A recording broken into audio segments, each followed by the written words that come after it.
Everything at my best friend's baby shower felt flawless, until my husband quietly leaned in and said, "We need to leave.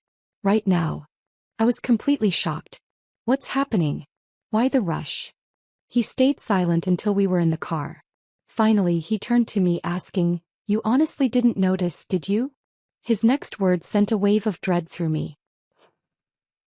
The celebration was in full swing when I noticed Donald had gone completely still. He stood frozen near the refreshment table, his physician's eyes fixed on Lauren with the kind of focused attention he usually reserved for examining patients. Something about his posture sent a chill down my spine, even as the warm afternoon sun streamed through the windows and guests laughed around us. When he finally moved, it was to reach for my hand with a grip that told me everything had just changed, though I didn't yet understand why. I had arrived at Lauren's baby shower 2 hours earlier with genuine excitement, carrying carefully wrapped gifts and a heart full of joy for my dearest friend. The house had been transformed into something extraordinary. Lavender ribbons adorned every surface, delicate paper lanterns swayed gently from the ceiling, and elegant floral arrangements created an atmosphere of refined celebration. Lauren had always possessed an eye for detail, but this level of perfection exceeded even her usual standards. The guest list represented a carefully curated selection of Lauren's social and professional circles. Women from her position at the hospital mingled with neighbors, charity board members, and families I recognized from various community events. Each person seemed genuinely pleased to participate in celebrating Lauren's journey toward motherhood, their faces bright with the particular joy that accompanies welcoming new life into the world. Before we continue, I want to thank you for joining me in sharing these stories about trust and betrayal.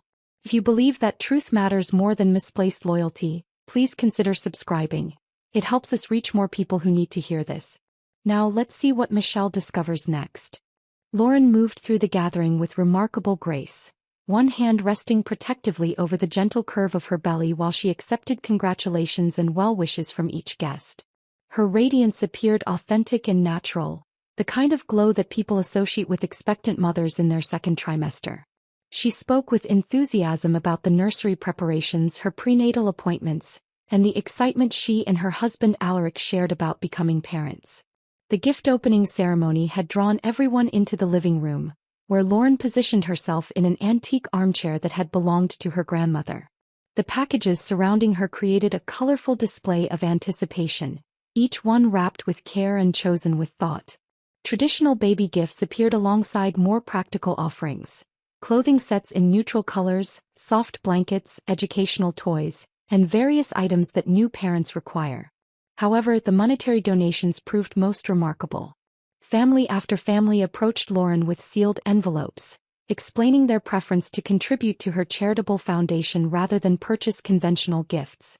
New Beginnings, as Lauren had named her organization, focused on supporting families who had experienced pregnancy loss or infant mortality.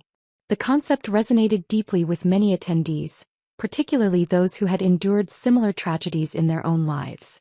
The Henderson family shared their story of losing their 3-month-old son to sudden infant death syndrome. Mrs. Martinez spoke quietly about multiple miscarriages that had preceded the successful birth of her now teenage daughter. An elderly woman named Mrs. Chin described the stillbirth of her only child 20 years earlier, tears gathering in her eyes as she pressed her donation into Lauren's hands. Lauren received each story with profound compassion, her own eyes filling with tears as she listened to these accounts of loss and resilience. She spoke eloquently about how the foundation would utilize their contributions to provide support groups, professional counseling services, and financial assistance to families navigating similar experiences. Her passion for the cause appeared genuine and deeply personal, which only enhanced the emotional impact of these exchanges. Throughout the afternoon, I observed my husband with growing concern. Donald rarely enjoyed large social gatherings, preferring the structured environment of his medical practice to the unpredictable dynamics of parties. I had persuaded him to attend by emphasizing the importance of supporting Lauren during this significant milestone, but his discomfort seemed more pronounced than usual. He had positioned himself near the back of the room during most activities, his arms crossed and his expression increasingly troubled. When I caught his attention and offered an encouraging smile, he managed only a brief nod in response. His usual composure appeared strained, as though he were wrestling with some internal conflict that I could not identify. The monetary contributions accumulated throughout the afternoon, eventually totaling several $1,000s according to Lauren's careful tallying. Each donation represented not merely financial support but also an act of faith from families who trusted Lauren to honor their losses by helping others in similar circumstances. I felt privileged to witness such generosity and grateful that my friend had found a meaningful way to channel her own journey toward motherhood into service for others. Lauren's husband Alaric maintained his position close to her side throughout the celebration, embodying the role of devoted father-to-be with obvious pride. He assisted her in managing the gifts, engaged warmly with guests, and demonstrated the kind of protective attentiveness that expectant fathers typically develop. Their partnership appeared solid and mutually supportive, exactly what one would hope to see from a couple preparing to welcome their first child. As the party began to conclude and guests started collecting their belongings, I helped Lauren organize the gifts and secure the donation envelopes. The afternoon had exceeded all expectations in terms of attendance, generosity, and emotional resonance. Lauren expressed her gratitude repeatedly, emphasizing how overwhelmed she felt by the outpouring of support from family and friends. It was during these final moments of the celebration that Donald's behavior shifted dramatically. I discovered him standing by our car in the driveway, his keys already in hand and his face drained of color. The transformation from his earlier discomfort to this level of obvious distress alarmed me immediately. "Donald, what are you doing out here?" I asked, approaching him with growing apprehension. He looked at me with an expression I had never witnessed before, combining deep concern with something darker that I could not immediately interpret. His medical training had taught him to remain calm under pressure, but whatever he had observed inside the house had clearly shaken his professional composure. "We need to leave," he stated quietly, his voice carrying an urgency that made my stomach tighten with dread. "Right now." The finality in his tone suggested that this was not a request but a necessity, though I remained completely unable to understand what could have prompted such an extreme reaction to what had seemed like a perfectly lovely afternoon celebrating my dearest friend. The drive home stretched endlessly, filled with my desperate questions and Donald's stubborn silence. His knuckles remained white against the steering wheel, and every attempt I made to understand his urgency was met with the same response. "Not here. Not yet." The familiar streets of our neighborhood felt foreign under the weight of his obvious distress, and by the time we pulled into our driveway, my anxiety had transformed into something approaching panic. Donald disappeared into his home office immediately upon entering the house, leaving me standing in our foyer with my purse still clutched in my hands and my mind racing through every possible explanation for his behavior. I could hear him moving papers around, opening file cabinets and speaking in low tones on the telephone.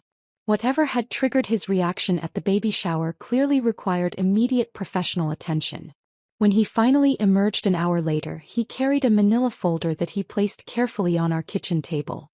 His expression had shifted from urgency to something more complex, a mixture of professional certainty and personal regret that I had never seen before.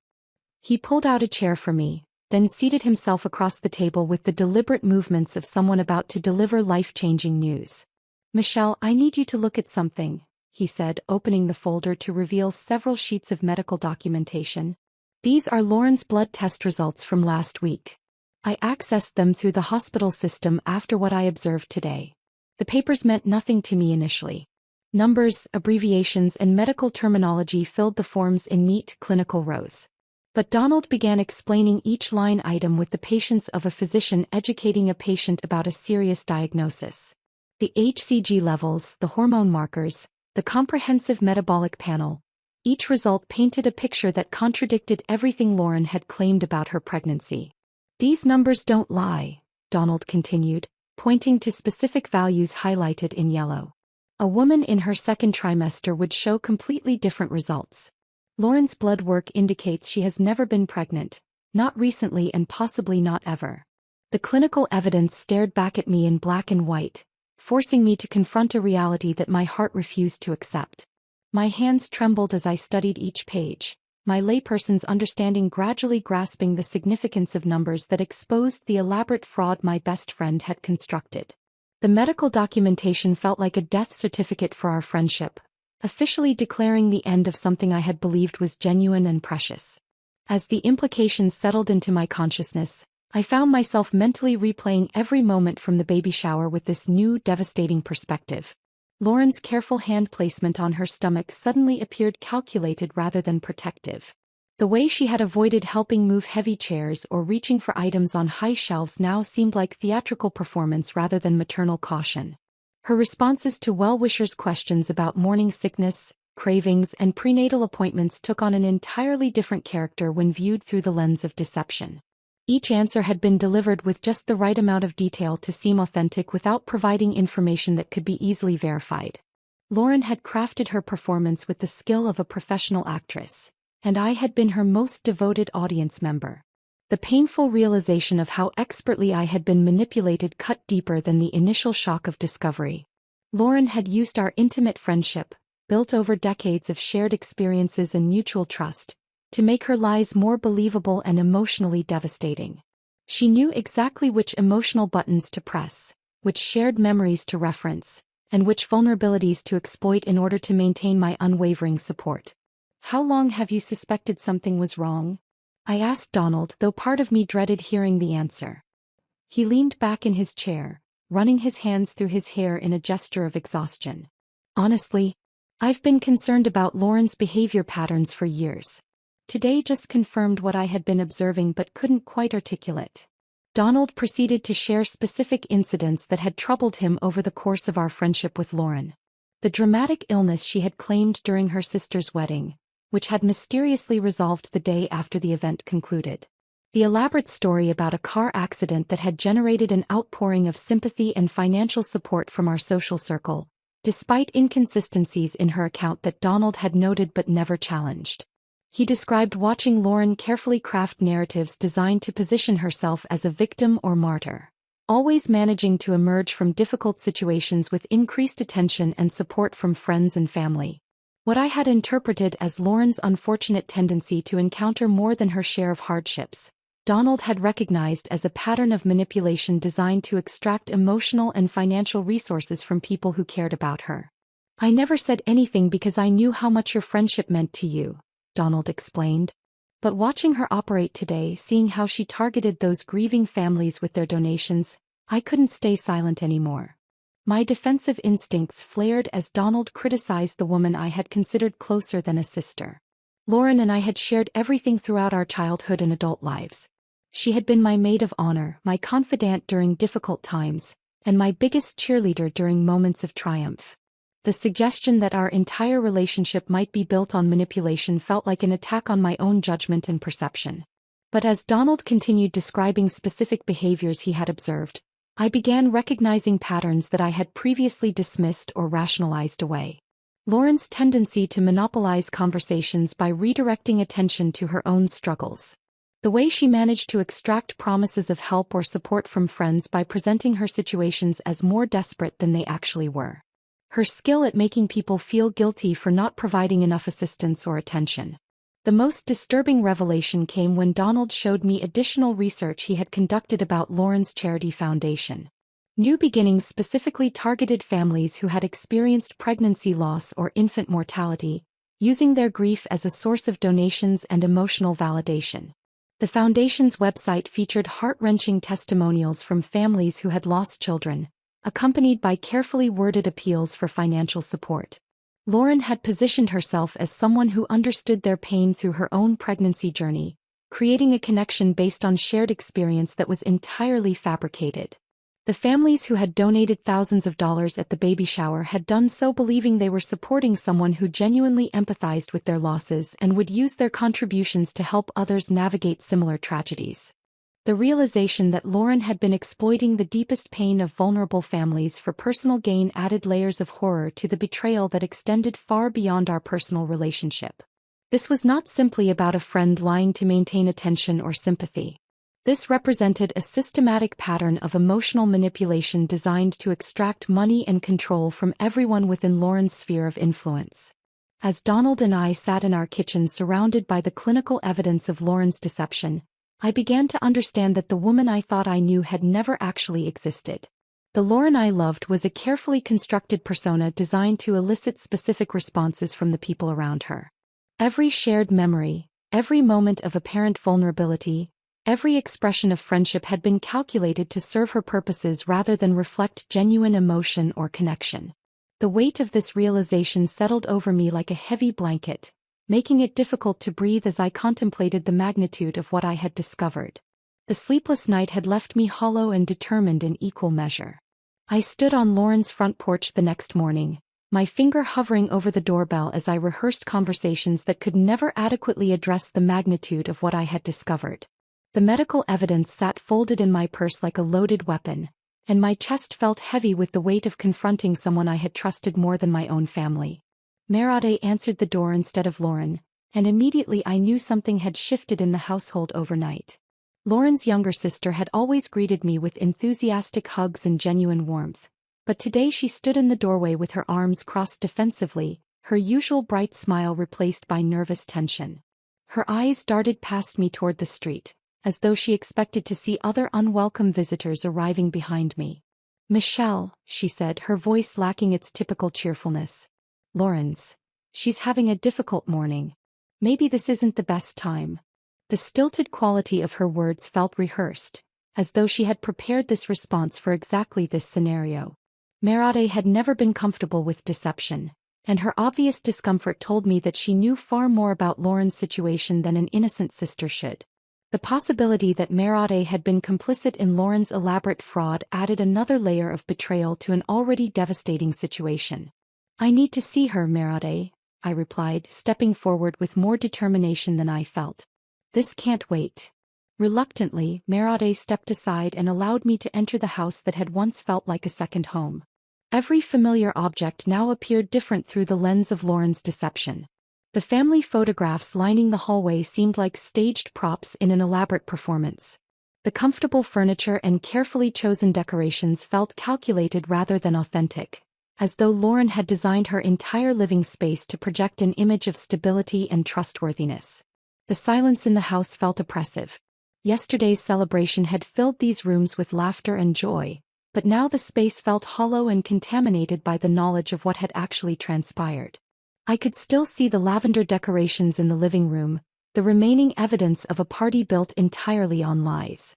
Lauren appeared at the top of the staircase, and the transformation in her appearance shocked me more than I had anticipated. The radiant glow that had made her the center of attention at the baby shower had vanished completely, replaced by the pallor of someone whose carefully constructed world was beginning to crumble. Her hair hung limp around her shoulders and dark circles shadowed her eyes, giving her the appearance of someone who had spent the night wrestling with demons. She descended the stairs slowly, one hand trailing along the banister for support, and I noticed that her other hand no longer rested protectively over her stomach. The unconscious gesture that had seemed so natural and maternal yesterday had disappeared entirely, further confirming what the medical evidence had already proven. "I wondered when you would come," Lauren said, her voice barely above a whisper. "Donald figured it out, didn't he?" The admission caught me off guard. I had prepared for denial, for anger, for elaborate explanations that would attempt to rationalize her behavior. Instead, Lauren's immediate acknowledgement of Donald's discovery suggested that she had been anticipating this confrontation since the moment we left the baby shower. We settled into her living room, the same space where she had graciously accepted donations from grieving families less than 24 hours earlier. The irony of the location was not lost on me as I watched Lauren curl into the corner of her sofa, drawing her knees up to her chest in a defensive posture that made her appear smaller and more vulnerable than I had ever seen her. "The miscarriage was real," she began, her voice trembling with what appeared to be genuine emotion. 3 months ago. Nobody knew except Alaric and me. We had been trying for over a year, and when I finally got pregnant I was so excited. I told everyone. I bought maternity clothes. I started planning the nursery. Tears began flowing down her cheeks as she described the loss that had apparently triggered this elaborate deception. Her grief seemed authentic, and for a moment, I felt the familiar protective instinct that had characterized our friendship for decades. Lauren had always been fragile beneath her confident exterior, and loss had always affected her more deeply than most people. "When I lost the baby, I couldn't bear to tell everyone that it was over," she continued. "I couldn't face their pity or their attempts to comfort me, so I just kept pretending. It was supposed to be temporary, just until I could figure out how to handle the grief." The explanation felt carefully crafted, designed to evoke sympathy while minimizing her responsibility for the calculated nature of her deception. Lauren was positioning herself as a victim of circumstances rather than acknowledging the deliberate harm she had caused to others through her fraudulent foundation and manipulative behavior. But the charity, Lauren, I pressed, pulling the medical documents from my purse. The donations from families who lost their own children. How do you explain that? Her expression shifted subtly, and I caught a glimpse of something calculating behind her tears. She reached toward me with trembling hands, attempting to take the papers, but I pulled them back. The gesture revealed that even in this moment of apparent confession, Lauren was still trying to control the situation and manage the evidence of her crimes. You don't understand the kind of pain I was in, she said, her voice taking on a pleading quality that I recognized from countless previous conversations where Lauren had needed something from me. I wasn't thinking clearly. The foundation gave me purpose, made me feel like I could turn my loss into something meaningful. The familiar manipulation tactics emerged even during her confession. Lauren was appealing to our shared history, reminding me of all the times I had supported her through difficult periods, and positioning herself as someone who needed my protection rather than someone who had violated my trust. Her tears and vulnerable body language were designed to evoke the same protective response that had characterized our relationship since childhood. Those families trusted you, I replied, my voice growing stronger as my initial sympathy gave way to moral outrage. They gave you money they could barely afford because they believed you understood their pain. You used their grief to fund your lies. Lauren's response revealed the depth of her self-deception and her inability to accept full responsibility for her actions. She continued to frame her behavior as a response to trauma rather than acknowledging the systematic nature of her manipulation and the calculated way she had researched and targeted vulnerable families for exploitation. As our conversation continued, I began to understand that Lauren viewed our friendship not as a mutual relationship built on trust and affection, but as another resource to be managed and exploited for her benefit. Even now, facing exposure and consequences, she was attempting to use our shared history to secure my silence and complicity in covering up her crimes. The woman sitting across from me bore little resemblance to the friend I thought I had known for over 2 decades. I left Lauren's house that morning feeling more confused than when I had arrived.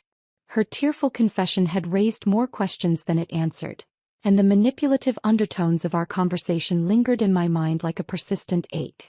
The short drive home felt interminable as I grappled with the realization that even during her moment of supposed honesty, Lauren had continued to position herself as the victim rather than accepting accountability for the harm she had caused. Donald was already at the hospital when I returned, leaving me alone with my thoughts and the weight of what I had learned. I found myself wandering through our house aimlessly, unable to focus on any normal activity while my mind processed the magnitude of Lauren's deception. The familiar comfort of my own home felt insufficient to contain the emotional turmoil that threatened to overwhelm me. The doorbell rang at 9:30 the next morning, interrupting my second sleepless night since the baby shower. I expected to find a neighbor or perhaps a delivery person, but instead discovered 2 police officers standing on my front porch. Detective Sarah Coleman introduced herself and her partner, Detective Mark Rivera, before explaining that they were investigating potential fraud related to the New Beginnings Charity Foundation. We understand you attended a fundraising event recently where donations were collected for this organization, Detective Coleman stated, consulting her notebook with professional efficiency. We'd like to ask you some questions about what you observed. The formal nature of their inquiry immediately elevated Lauren's deception from a personal betrayal to a criminal matter. I invited the officers into my living room, my hands trembling slightly as I offered them coffee and tried to process the implications of their presence. The investigation was no longer theoretical or contained within our social circle. It had become an official legal proceeding with potentially serious consequences.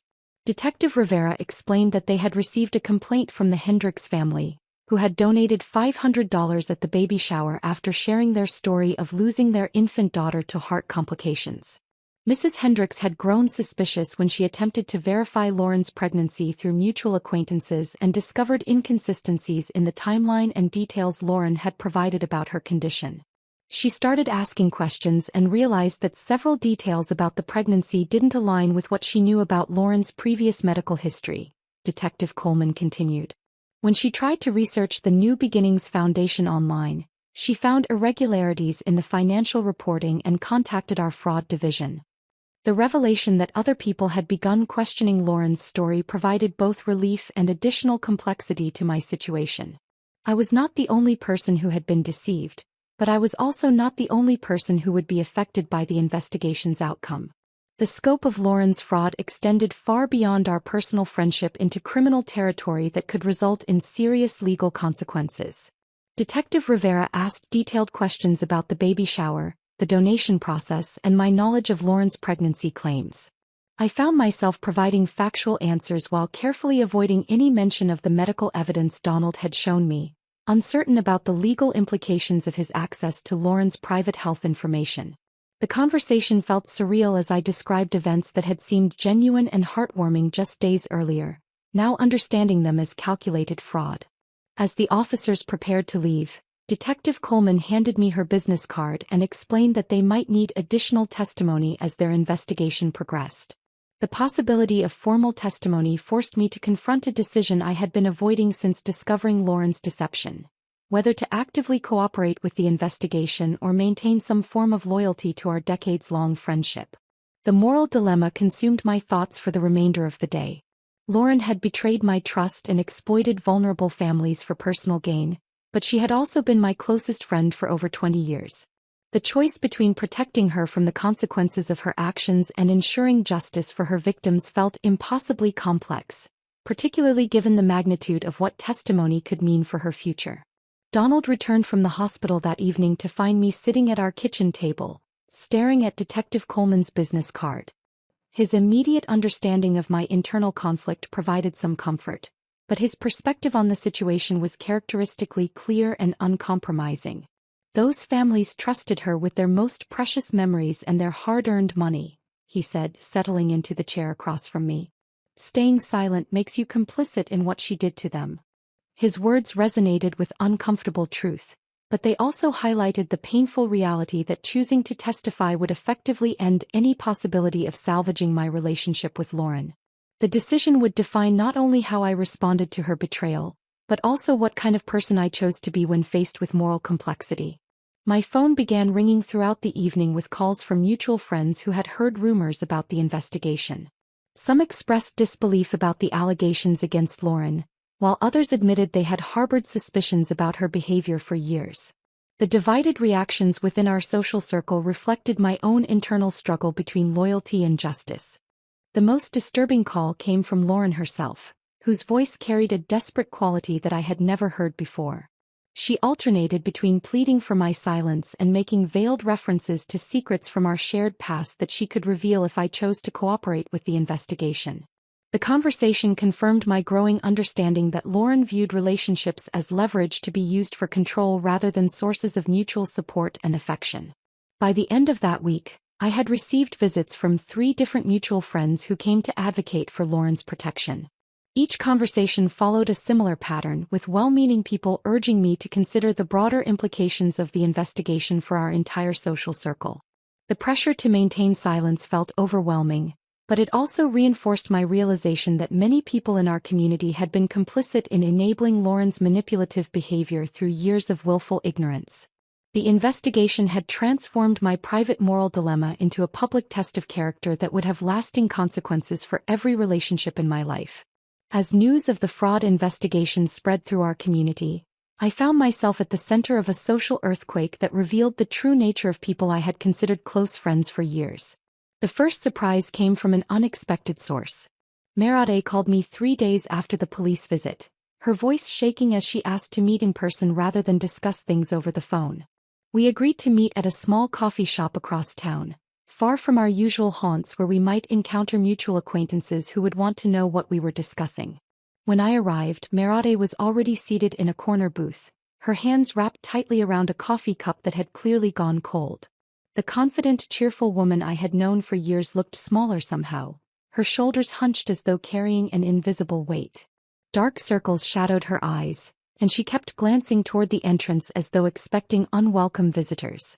"I need to tell you something about Lauren," she began without preamble, her voice barely audible above the ambient noise of the coffee shop. something I should have told someone months ago. What Merade revealed over the next hour fundamentally altered my understanding of Lauren's psychological manipulation tactics and the systematic nature of her deception. She had been aware of the fake pregnancy for 3 months, trapped between family loyalty and growing horror at what her sister had become. Lauren had sworn her to secrecy with a combination of emotional blackmail and threats that revealed the depth of her controlling behavior. She told me about the miscarriage and I felt sorry for her, Merade explained, pulling a manila envelope from her purse. But then I found these in her home office when I was helping her organize donation records. The documents Merade showed me were more damaging than anything I could have imagined. Lauren had created detailed profiles of potential donors, complete with research into their personal tragedies, financial situations and emotional vulnerabilities. The Henderson family's file contained information about their son's death, their insurance situation, and even notes about Mrs. Henderson's tendency to feel guilty about not doing enough to help other grieving parents. She researched these families like they were business prospects, Merade continued, her voice filled with disgust. She crafted personalized approaches based on their specific losses, timing her contact during anniversaries or other emotionally difficult periods. The revelation that Lauren had systematically targeted vulnerable families during their most painful moments transformed my understanding of her actions from desperate deception to calculated predation. This was not a woman who had lost her way due to grief, but someone who had weaponized empathy to exploit the deepest pain of people who trusted her. Merade also revealed that Lauren had threatened to destroy her relationship with their parents if she exposed the fraud. The psychological control Lauren exercised extended beyond financial manipulation to include emotional terrorism against her own family members. Even now, speaking with me represented an enormous risk for Merade, who feared Lauren's retaliation but could no longer remain silent about the harm being caused to innocent families. Detective Coleman arranged for me to meet with several of the donor families whose stories had emerged during the investigation. These conversations provided a human face to Lauren's crimes that made my decision about testimony far more clear and urgent than any abstract moral principle could have accomplished. The Martinez family had donated $800 they could not afford, money earmarked for their own daughter's college fund, because Lauren had contacted them on the anniversary of their son's death. Mrs. Martinez wept as she described how Lauren had seemed to understand their pain so perfectly, sharing details about pregnancy loss that created an instant bond of shared experience. She knew exactly what to say, Mr. Martinez explained, his voice heavy with betrayal. She talked about the guilt, the what-ifs, the way people avoid you afterward because they don't know what to say. We thought we had found someone who really understood. The elderly Mrs. Chin had donated her entire monthly Social Security surplus, convinced that supporting Lauren's foundation would honor the memory of her stillborn daughter. Lauren had approached her at the grocery store apparently by chance, but Marade's documentation revealed that Lauren had researched Mrs. Chen's shopping patterns to orchestrate the accidental encounter. Each family's story revealed how Lauren had reopened emotional wounds and exploited grief for personal gain, using their most vulnerable moments as opportunities for manipulation. The financial fraud was devastating enough, but the psychological damage she had inflicted by betraying their trust during periods of mourning felt far more cruel and lasting. Meanwhile, our social circle was fracturing along lines that revealed uncomfortable truths about relationships I had valued for years. Some mutual friends rallied to Lauren's defense, insisting that the investigation was a misunderstanding and that Lauren's past kindness should earn her the benefit of the doubt. Others expressed outrage at being deceived, admitting they had harbored suspicions about Lauren's behavior but had never felt comfortable voicing their concerns. The most disturbing conversations came from friends who acknowledged they had noticed Lauren's manipulative tendencies but had chosen to ignore them rather than risk social conflict. Margaret from our book club admitted she had always felt uncomfortable with Lauren's tendency to monopolize conversations with her personal dramas. Sarah from the hospital auxiliary confessed she had questioned some of Lauren's fundraising methods but had convinced herself that the charitable purpose justified overlooking her concerns. These admissions forced me to confront how our entire social group had enabled Lauren's behavior through years of willful ignorance and conflict avoidance. The desire to maintain social harmony had created an environment where manipulation could flourish unchecked, with anyone who raised questions being subtly discouraged from pursuing their concerns. Lauren's professional life began collapsing as news of the investigation reached her workplace. The hospital launched its own internal inquiry into her conduct, particularly examining whether she had used her position to identify potential victims for her charity fraud. Colleagues who had previously admired Lauren's dedication to helping families began questioning every interaction they had witnessed, wondering whether her professional persona had been as fabricated as her personal life. The investigation revealed that Lauren had indeed used her access to patient information to identify families who had experienced pregnancy loss, then approached them outside the hospital setting to solicit donations for new beginnings. This breach of professional ethics added workplace misconduct charges to her mounting legal troubles and demonstrated that her manipulation extended into every aspect of her life. As I absorbed the full scope of Lauren's systematic deception and the widespread damage she had caused, my internal conflict about testimony began to resolve itself in favor of justice rather than misplaced loyalty. The weight of evidence from Mairead's documentation, the heartbreaking stories from victim families, and the revelation of Lauren's professional misconduct had transformed my understanding of the situation from a personal betrayal between friends into something far more serious and far-reaching. I called Detective Coleman on a Tuesday morning, my voice steady despite the magnitude of what I was about to commit to. "I'd like to schedule a formal interview," I said.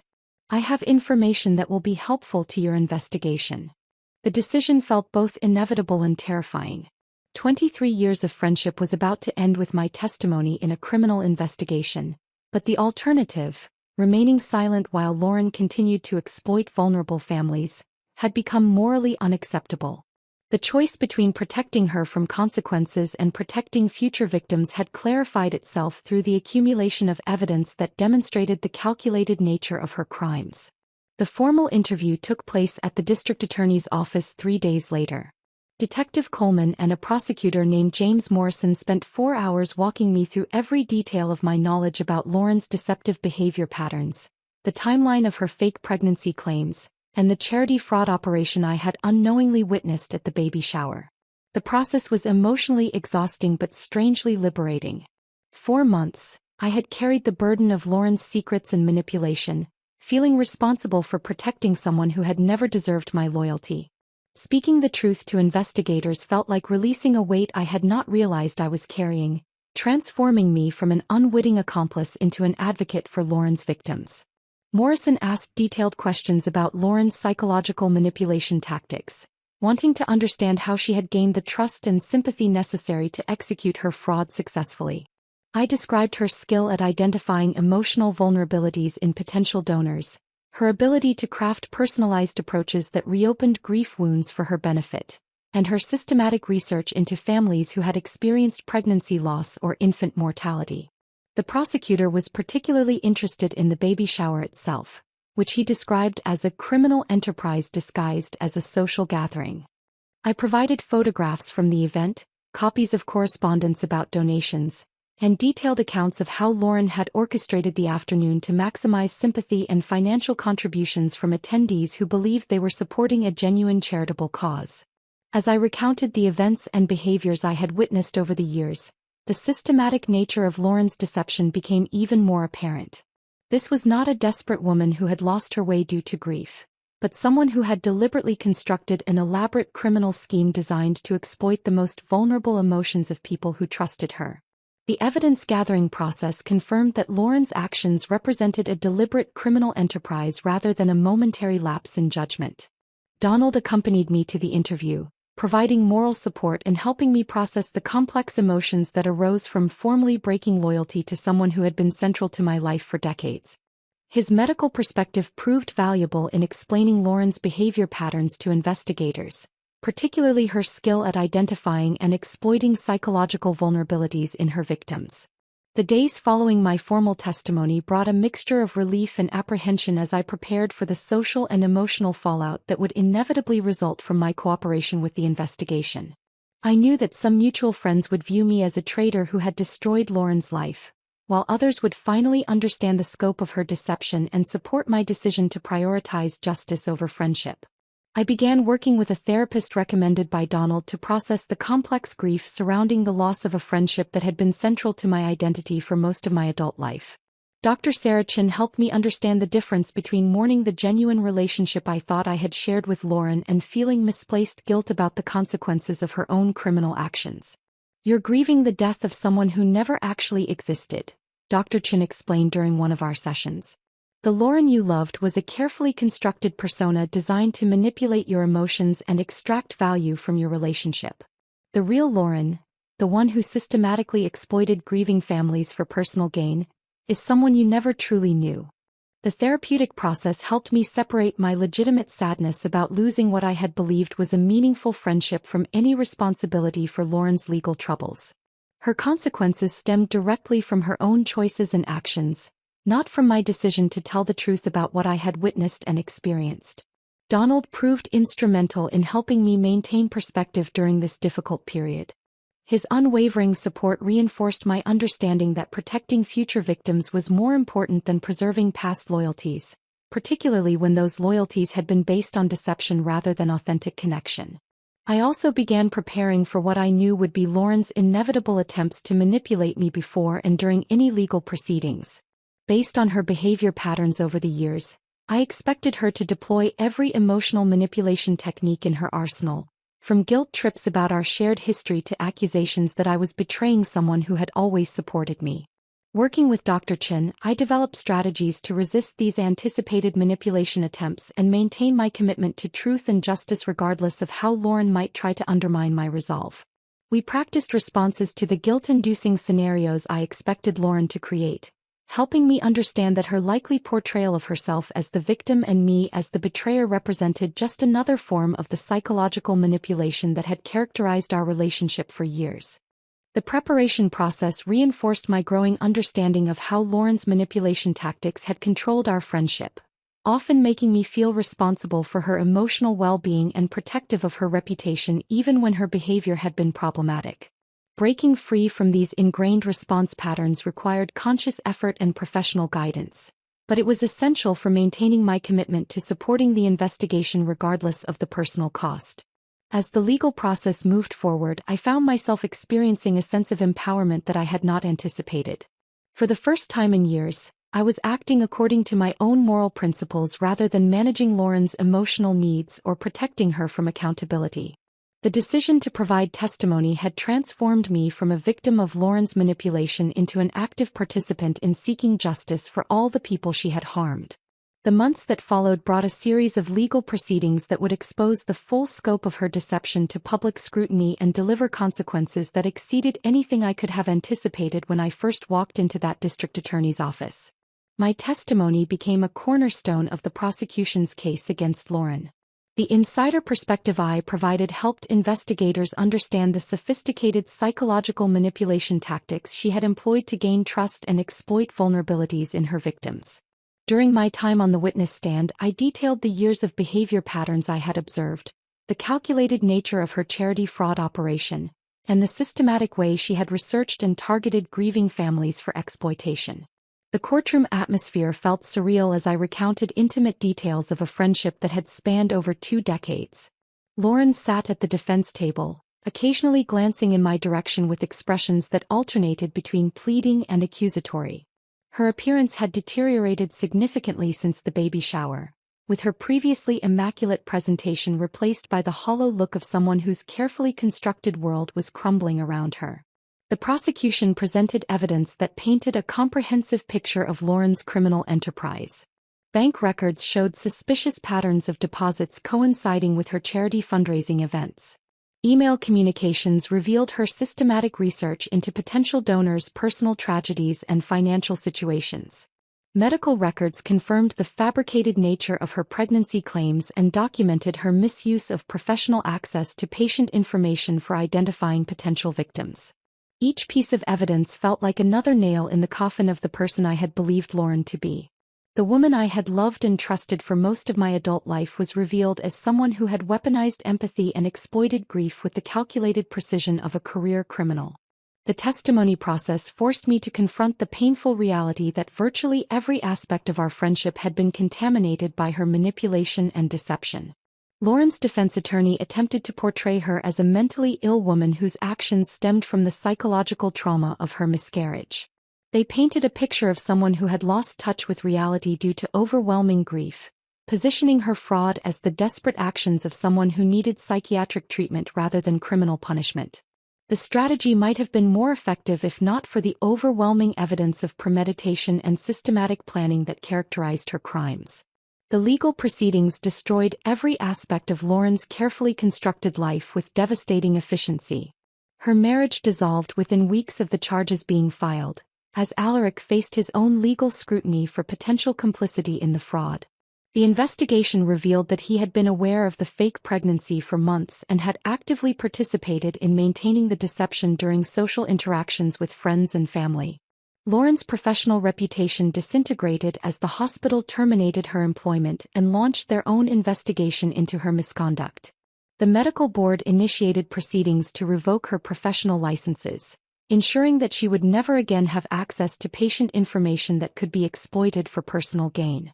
Colleagues who had previously respected her dedication to helping families began questioning every interaction they had witnessed, wondering whether her entire professional persona had been as fabricated as her personal life. The New Beginnings Charity Foundation was dissolved by court order, with all remaining assets frozen pending restitution to defrauded donors.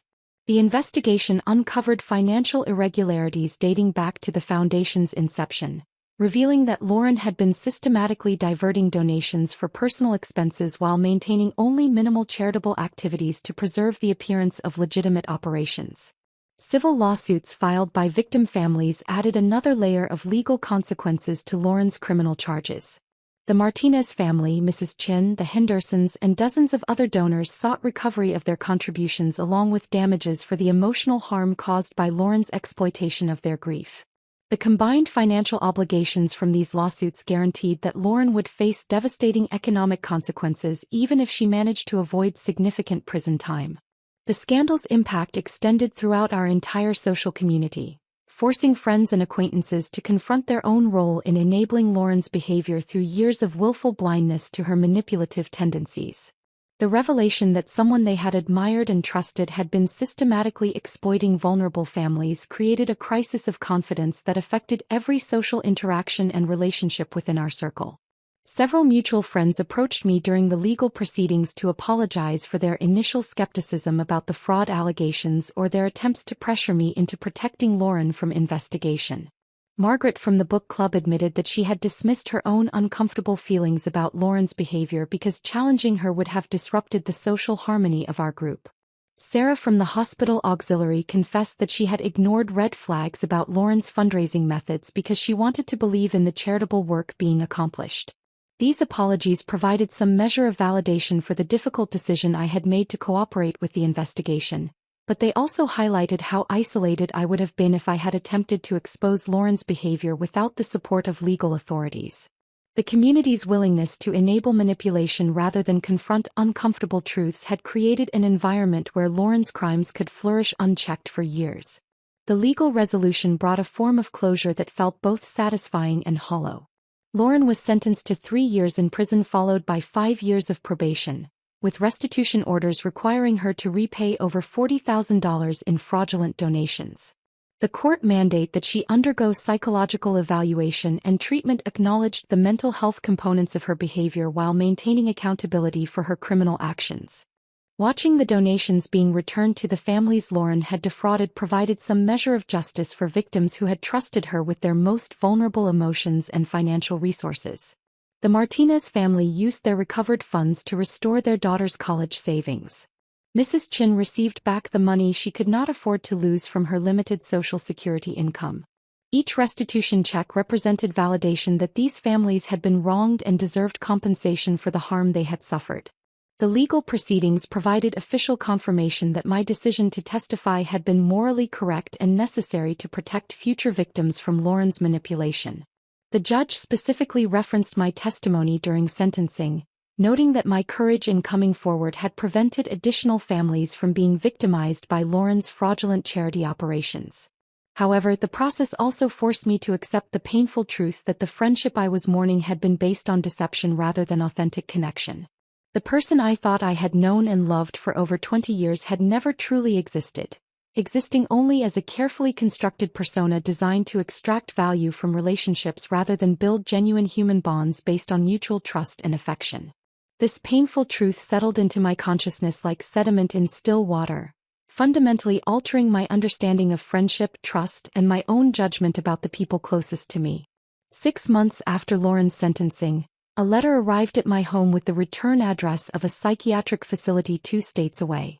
The familiar handwriting on the envelope sent an immediate wave of anxiety through my chest, but I knew I needed to read whatever final message Lauren had chosen to send.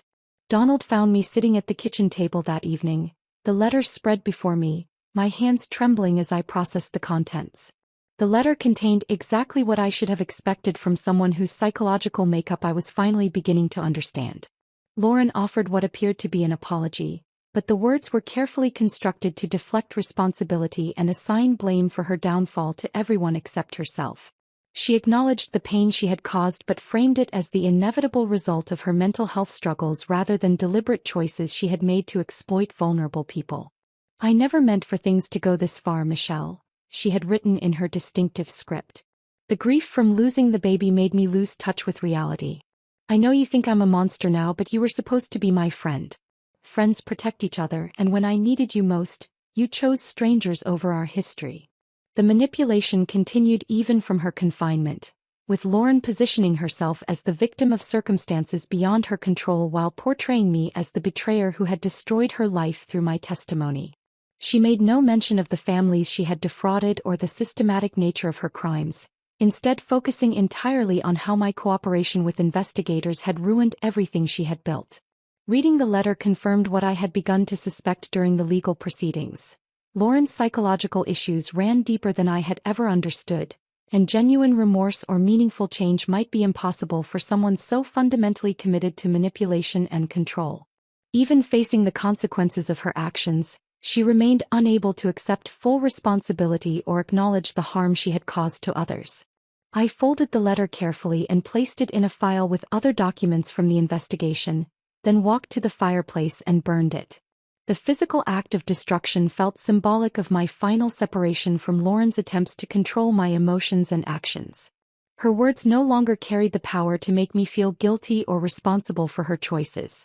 The months following the legal resolution brought a period of profound personal reflection as I worked to understand how someone I had trusted so completely could have deceived me for so many years. The process of confronting this reality proved emotionally devastating but ultimately liberating as I stopped carrying guilt for Lauren's choices and began to rebuild my understanding of authentic relationships. Dr. Chin continued to help me navigate the complex grief surrounding the loss of what I had believed was a genuine friendship. The therapeutic process revealed that I was mourning not just the end of our relationship, but the discovery that many of my most cherished memories and experiences had been based on Lauren's calculated manipulation rather than authentic emotional connection. "You're grieving multiple losses simultaneously," Dr. Chin explained during one particularly difficult session. "The friendship you thought you had, the person you believed Lauren to be, and your previous understanding of your own judgment about relationships. It's natural that this process feels overwhelming. The experience fundamentally changed my approach to forming and maintaining relationships. I developed stronger personal boundaries and became more attuned to manipulation tactics that I had previously overlooked or excused in the name of being supportive. The painful education I had received through Lauren's betrayal served as protection against future exploitation by people who viewed relationships as tools for control rather than sources of mutual support and genuine connection. I began forming new friendships based on authentic connection and shared values rather than convenience or shared history. These relationships developed more slowly than my friendship with Lauren had, but they felt more solid and trustworthy because they were built on honest communication and mutual respect rather than one person's need to extract value from the other. The experience taught me that sometimes the most loving thing you can do is refuse to enable someone's destructive behavior, even when that person was once important to you. My decision to testify against Lauren had felt like a betrayal of our friendship at the time, but I came to understand that protecting her from consequences would have been a greater betrayal of the victims she had harmed and might harm in the future. Finding meaning in the painful experience became essential to my healing process. I began volunteering with victim support organizations that helped people who had been targeted by charity fraud or emotional manipulation. My story resonated with others who had experienced similar betrayals, and sharing my experience provided them with validation and practical strategies for recovery. The victim support work connected me with people who understood the unique trauma of being manipulated by someone they had trusted completely. We formed a community of survivors who supported each other through the complex emotions surrounding betrayal by people we had loved. The shared experience created bonds that felt more authentic and meaningful than many of the relationships I had maintained before learning to recognize manipulation tactics. Working with other fraud victims also provided perspective on the broader impact of Lauren's crimes. I met elderly people who had lost life savings to charity scams, parents who had been targeted during their children's medical crises, and families who had been exploited during periods of grief and vulnerability. Each story reinforced my understanding that my decision to cooperate with the investigation had been necessary to protect others from similar harm. The transformation from victim to advocate provided me with a sense of purpose that helped me process the complex emotions surrounding my decision to expose Lauren's crimes. Rather than simply moving past the experience, I found ways to use what I had learned to protect other vulnerable people from manipulation and fraud. Donald often remarked on the positive changes he observed in my character and relationships following the resolution of Lauren's case. The experience had made me more discerning about the people I allowed into my inner circle, but also more compassionate toward others who had experienced betrayal or manipulation in their own lives. The painful journey had ultimately led to personal growth that I could not have achieved through easier circumstances. I learned to trust my instincts about people's character, to value authenticity over charm, and to prioritize protecting vulnerable people over maintaining comfortable social relationships that enabled harmful behavior. The legacy of Lauren's betrayal became not just a cautionary tale about the dangers of manipulation, but a source of strength and wisdom that I could share with others who needed protection from similar exploitation. If this story of betrayal and justice kept you captivated until the very end, hit that like button right now. My favorite part was when Michelle finally decided to testify, choosing truth over misplaced loyalty. What was your favorite moment? Drop it in the comments below. Don't miss more gripping stories like this. Subscribe and hit that notification bell so you never miss an upload.